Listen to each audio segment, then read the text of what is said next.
While prophecies and the Rapture are subjects of great interest to many, unexpected events on Earth continue to surprise even scientists.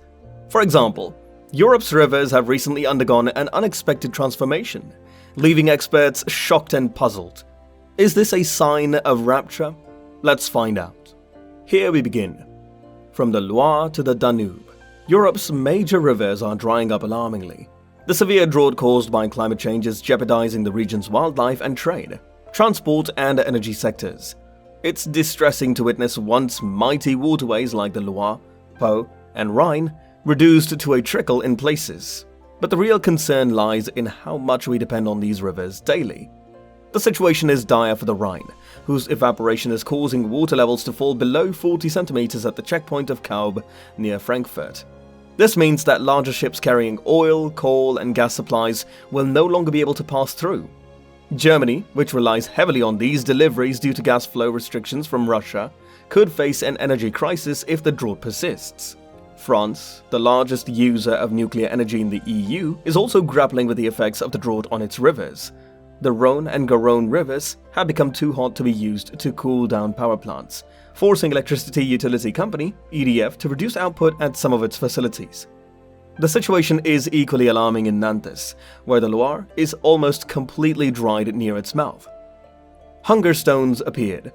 Moreover, if you've recently committed a crime and stashed your victim in a reservoir, you might feel the heat now. Thanks to global drought, rivers and lakes are shrinking, exposing what lies beneath. But what's fascinating is what's being uncovered in Central Europe. As water levels drop, a unique low water mark appears, known as the hunger stones. These stones are found in areas like the Elbe River and only become visible when water levels are extremely low. They're engraved with dates or sayings, marking crop failure and famine times. The oldest inscriptions date back to the 15th century, providing a remarkable chronicle of meteorological history before standardized weather observations. The most notorious hunger stone sits near the German border in the Czech city of Děčín. It's huge and ominously inscribed with the words, "When you see me, weep." The inscription dates back to 1616, following other hunger stones that emerged centuries ago. Many of these hunger stones were removed as obstacles to shipping, leaving only a handful that remains today. The religious point of view. End-time prophecies and weather. The signs of the end times have been discussed for centuries, with predictions of war, famine, and natural disasters. According to the Gospel of Matthew, Jesus spoke of a time when wars and rumors of wars would be rampant, along with famines, pestilences, and earthquakes in various places. He said these would be the beginnings of sorrows that would precede his second coming. The book of Revelation also foretells a time of great upheaval, with 4 horsemen symbolizing false religion, war and violence, famine and death. The prophecies of Joel and Jeremiah also speak of droughts and crop failures, with the latter stating, "The ground is parched, for there was no rain in the land, no grass." These predictions may seem like ancient folklore, but recent reports show they are increasingly becoming a reality. Climate change is causing unprecedented droughts and wildfires, leading to crop failures, soaring food prices, and famine. The Nile River, a source of life for Egypt, is threatened by reduced water flow, and fishermen are mourning the loss of their livelihoods. Global drought conditions. Over the past decade, severe weather conditions and droughts have plagued various regions in the United States, with Arizona suffering from a 12-year-long dry spell, and Southern California experiencing its driest autumn and winter in over a century. According to a news report from Palm Springs, this is one of the worst droughts in about 100 years, with forecasters predicting that it may soon expand into Nevada, Utah, western Colorado, and New Mexico. The situation is similarly dire in Wyoming, western South Dakota, and the Texas, Oklahoma, and Kansas regions, with high temperatures and little rainfall severely affecting crops. Even southeastern states like northern Florida, Georgia, and Alabama have not been spared, with a hard frost in April nearly wiping out the entire fruit and grape crops in Missouri and Indiana and causing severe damage to winter wheat crops in central Kansas and Alabama. Meanwhile, in eastern Australia, the Murray-Darling Basin, which is about 4 times the size of the United Kingdom, is experiencing the worst drought in the nation's history, affecting the region's 55,000 farmers who grow nearly all of the country's stone fruits, vegetables, rice, and cotton. These weather-related crop failures are expected to increase food prices significantly.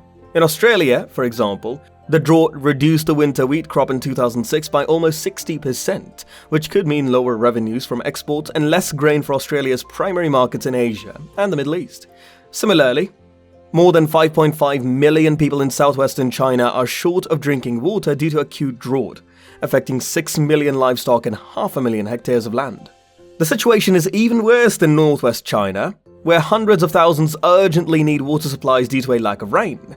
However, this issue is compounded by the pollution of China's major river systems with untreated chemical and sewage waste, making the water undrinkable and toxic to aquatic life in the rivers.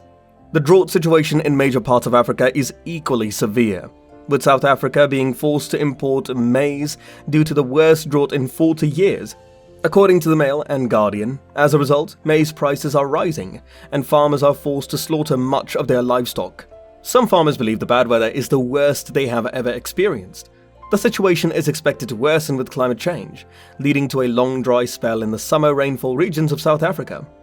Other parts of southern and eastern Africa have also grappled with drought conditions for several years. Water levels in Lake Victoria, a source of the Nile River, the longest river in the world, are also dropping at an alarming rate. About 45% of the decrease is due to drought, while poorly planned hydroelectric dams that now control the outflow from the lake account for the remaining 55%.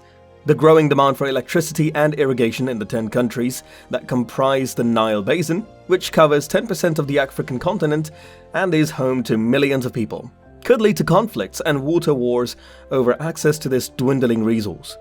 Ancient warnings.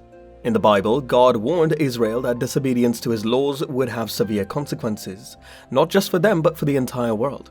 For example, Leviticus chapter 26, verse 14 through 20, warned that if they did not obey God's commandments and despise his statutes, their heavens would be like iron and their earth like bronze, and their land would not yield its produce. Later, in Deuteronomy, chapter 28, verse 15 through 24, God repeated these warnings, stating that if they did not obey him, curses such as drought and famine would come upon them until they were destroyed. These warnings are not just for Israel, but for all of humanity. As we continue to disregard the environmental limits of the earth and ignore God's spiritual laws, we should not be surprised that we are seeing the fulfillment of these ancient prophecies in our modern world. The consequences of our actions are becoming increasingly clear. Climate change, caused by human activity, results in more frequent and severe natural disasters, such as droughts, floods, and wildfires. These events can devastate entire communities, destroying homes, crops, and livelihoods. The Earth's resources are being depleted at an unsustainable rate, and pollution is causing irreparable damage to our air, water, and soil. In addition to environmental concerns, we are also facing a moral crisis. Society has increasingly turned away from God's laws, embracing values contrary to his teachings. We see a rise in idolatry, materialism, and selfishness, while the sanctity of human life is being disregarded through practices such as abortion and euthanasia. Theft, adultery, and murder are too common, and the resulting pain and suffering affect individuals and entire communities. The warnings given in the Bible are a reminder that there are consequences to our actions. We cannot continue to ignore God's laws and expect everything to work out in our favor. As individuals and as a society, we must take responsibility for our actions and make changes that align with God's will. This means respecting and protecting the environment, upholding the sanctity of human life, and living according to God's moral standards. It is not too late to make a difference. Working together can create a better future for ourselves and future generations. We can choose to honor God's laws and take steps to preserve the earth and its resources. We can live according to love, compassion, and forgiveness, and strive to make the world a better place. In doing so, we can help fulfill the biblical prophecy that one day the earth will be filled with the knowledge of the glory of the Lord, as the waters cover the sea. Habakkuk chapter 2, verse 14. Comment your views and subscribe for more.